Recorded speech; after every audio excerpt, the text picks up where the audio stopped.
Students, आपका मेरे YouTube channel good India पीके में हार्दिक स्वागत और अभिनंदन है।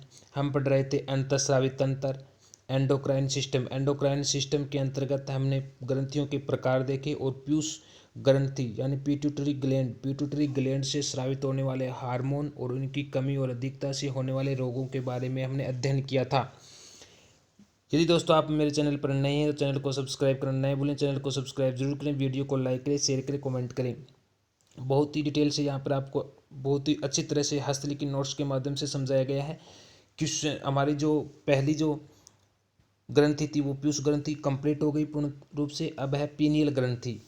पीनियल ग्रंथि पीनियल ग्रंथि की उत्पत्ति जो होती है वो एक्टोडर्म से होती है। किससे होती है? एक्टोडर्म से। देखिए 3 लेयर होती है भ्रूणीय अवस्था में, एंडोडर्म, मेसोडर्म और एक्टोडर्म, और इनसे जो है वो अंगों की उत्पत्ति होती है। तो जिस लेयर से होती है हम उस अंग का नाम ले लेते हैं कि इसकी उत्पत्ति जो हुई है एंडोडर्म से हुई है, एक्टोडर्म से हुई है, जिससे भी हुई है। तो जिस तरह से पीनियल ग्रंथि है इसकी उत्पत्ति जो हुई है वो एक्टोडर्म से हुई है। ये एक लेयर है भ्रूणीय अवस्था के अंदर, 3 लेयर होती है, एंडोडर्म, मेसोडर्म और एक्टोडर्म। तो इसकी जो उत्पत्ति हुई है पीनियल ग्रंथि की वो एक्टोडर्म से हुई है। ये उपनाम इसकी बात करें पीनियल ग्रंथि की उपनाम तो तीसरी आंख, इसे थर्ड आई कहा जाता है, इसे कोमाकार ग्रंथि कहा जाता है, इसे बायोलॉजिकल क्लॉक कहा जाता है, लैंगिक जैविक घड़ी, और इसे मस्तिष्क की रेत कहा जाता है। क्या कहा जाता है? मस्तिष्क की रेत। एपिफाइसिस सेरेब्री भी कहा जाता है इसे एपिफाइसिस सेरेब्री और एसर विलाई भी कहा जाता है। ये इसके उपनाम थे पीनियल ग्रंथि के। अब इन्हें ऐसा क्यों कहा जाता है वो देखिए। पीनियल ग्रंथि एपिथेलेमस से जुड़ी होने के कारण, एपिथेलेमस का मतलब है थैलेमस के पीछे। ये माइंड के, ब्रेन के, मस्तिष्क के भाग आपने देखा होगा, थैलेमस, हाइपोथैलेमस। तो ये एपिथेलेमस का मतलब है थैलेमस के पीछे।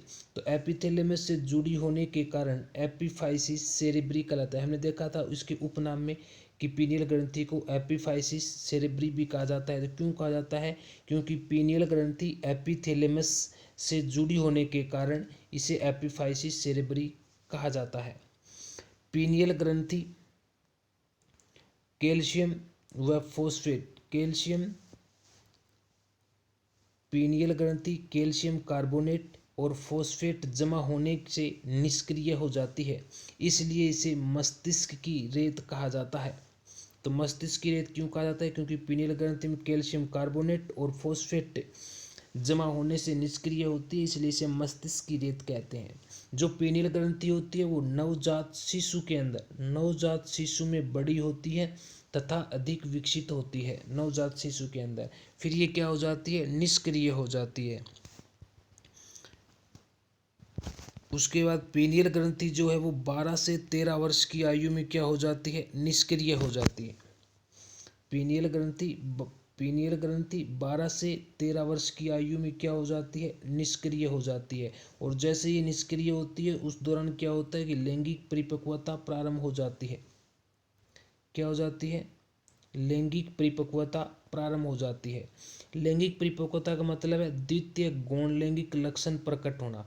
द्वितीय गौण लैंगिक लक्षण मतलब जैसे लड़कों में दाढ़ी मूंछ का आना, आवाज का भारी होना, तो ये द्वितीय गौण लैंगिक लक्षण होते हैं। तो ये जब पीनियल ग्रंथि निष्क्रिय होती है तब ऐसे लक्षण प्रकट होने शुरू हो जाते हैं।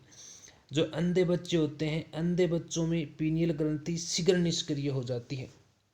अंधे बच्चों में पीनियल ग्रंथि जो होती है वो शीघ्र निष्क्रिय हो जाती है।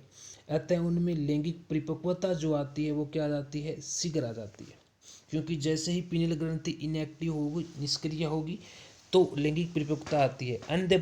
अंधे बच्चों के अंदर, ब्लाइंड चाइल्ड के अंदर यह ग्रंथि जल्दी निष्क्रिय हो जाती है। इसलिए निष्क्रिय मतलब एक सक्रिय होता है, काम करती है, और निष्क्रिय मतलब काम नहीं कर पाती है, तो उसे निष्क्रिय। उनमें लैंगिक परिपक्वता शीघ्र प्रारंभ होती है। इस ग्रंथि से, जो पीनियल ग्रंथि है, पीनियल ग्रंथि से मेलेटोनिन हार्मोन स्रावित होता है। पीनियल ग्रंथि से किस हार्मोन का स्रावन होता है? पीनियल ग्रंथि से मेलेटोनिन हार्मोन का स्रावन होता है। और ये मेलेटोनिन हार्मोन जो है वो मेलेनिन वर्णक मेलेनिन वर्णक के विपरीत कार्य करता है। किसके कार्य करता है? मेलेनिन वर्णक के विपरीत कार्य करता है। मेलेनिन वर्णक जो हम देखा पीयूष ग्रंथि से स्रावित हो रहा था।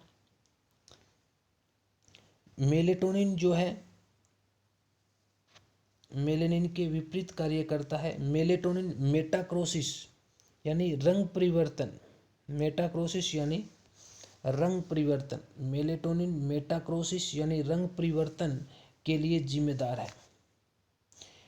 रंग परिवर्तन के लिए जिम्मेदार है मेलेटोनिन। जैसे आपने देखा होगा कि गिरगिट वगैरह होते हैं तो कुछ इनकॉर्डेट जो एनिमल्स होते हैं या किसी कोई प्राणी, उनमें क्या होता है, रंग परिवर्तन की क्षमता पाई जाती है, इसे मेटाक्रोसिस बोलते हैं। ये मेलेटोनिन हार्मोन के कारण ऐसा होता है। जो मेलेनिन वर्णक है, मेलेनिन वर्णक जो है वो सूर्य की अल्ट्रावायलेट जो किरणें होती हैं, पराबैंगनी किरणें से रक्षा कर, अल्ट्रावायलेट किरणों से, पराबैंगनी किरणों से रक्षा कर कैंसर होने से बचाता है। क्या करता है? मेलेनिन वर्णक सूर्य की यूवी किरणें यानी अल्ट्रावायलेट किरणें यानी पराबैंगनी किरणें से रक्षा कर कैंसर होने से बचाता है। हमारी आंख, बाल तथा त्वचा का रंग भी मेलेनिन वर्णक के कारण होता है। हमारी आंख, बाल तथा त्वचा का रंग जो होता है वो किसके कारण होता है? मेलेनिन वर्णक के कारण ही होता है। उसके मेलेनिन वर्णक जो है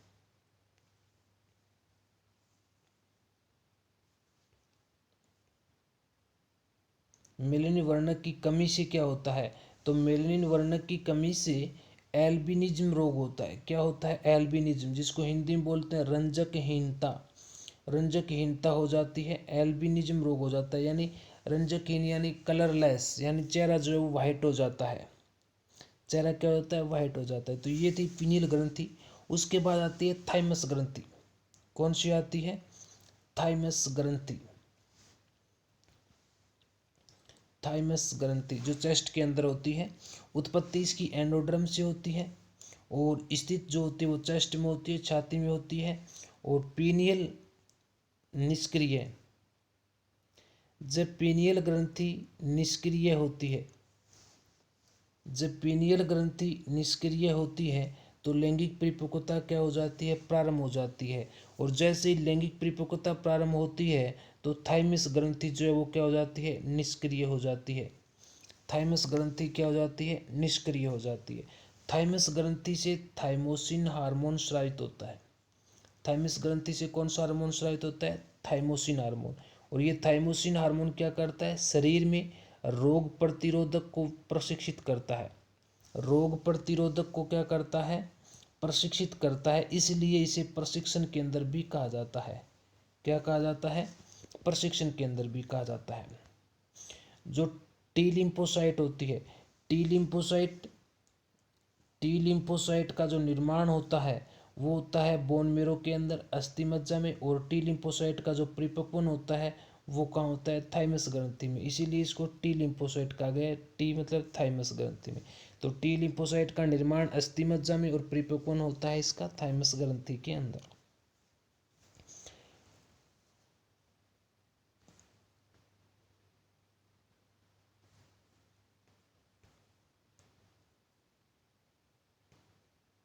यदि थाइमस ग्रंथि सक्रिय रह जाए तो क्या होगा? यदि थाइमस ग्रंथि जो थाइमस ग्लैंड है वो सक्रिय रह जाए, यानी थाइमस ग्लैंड जो वो क्या हो जाती है? जैसे ही लैंगिक परिपक्वता प्रारंभ होती है तो निष्क्रिय हो जाती है। यदि ये सक्रिय रह जाए तो पेशी में संकुचन नहीं हो पाता है। यदि यह सक्रिय रह जाए तो पेशी में संकुचन नहीं हो पाता है। तो इसलिए थाइमस ग्रंथि इनएक्टिव हो जाती है। एक्टिव हो जाए तो पेशी में क्या नहीं हो पाता है? संकुचन नहीं हो पाता है। लेकिन थाइमस ग्लैंड जो है वो 12-13 वर्ष के अंदर क्या हो जाती है? निष्क्रिय हो जाती है। इसीलिए इंजेक्शन जो लगाए जाते हैं वो कब लगाए जाते हैं? बचपन में। टीकाकरण बचपन में इसीलिए किया जाता है क्योंकि थाइमस ग्लैंड उस समय एक्टिव रहती है और थाइमस ग्लैंड क्या करती है? प्रतिरोधक क्षमता का निर्माण करती है।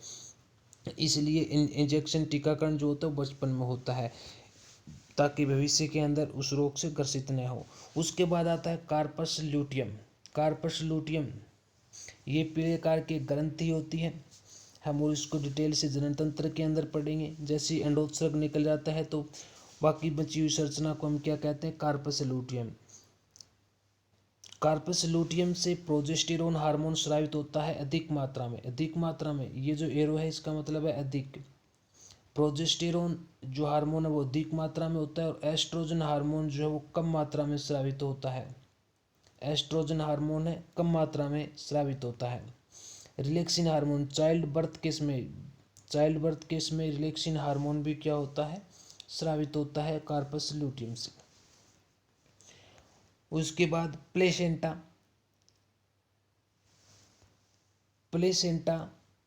प्लेसेंटा क्या होता है, प्लेसेंटा भ्रूण को पोषण प्रदान करता है, यानी ये प्लेसेंटा जो होता है वो माता और शिशु भ्रूण के बीच एक सेतु का काम करता है।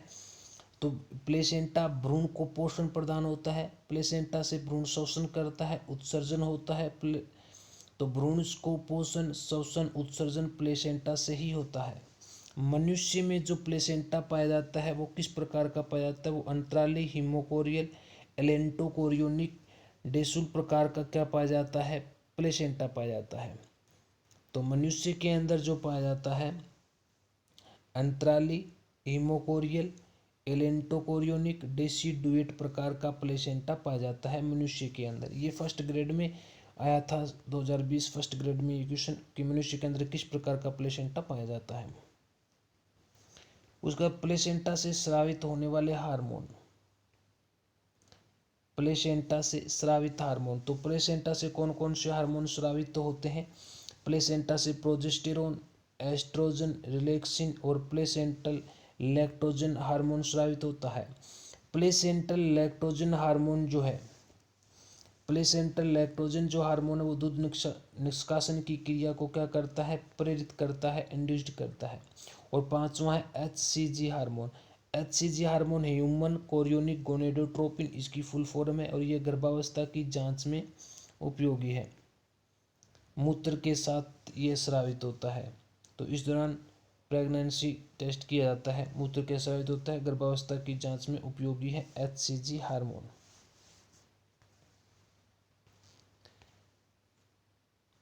उसके बाद आती है एड्रिनल ग्रंथि। तो एड्रिनल ग्रंथि को हम नेक्स्ट वीडियो के अंदर पढ़ेंगे दोस्तों। यदि आपको वीडियो पसंद आई है तो वीडियो को लाइक करें, शेयर करें और कमेंट करना न भूलें। चैनल को सब्सक्राइब करें। थैंक्स।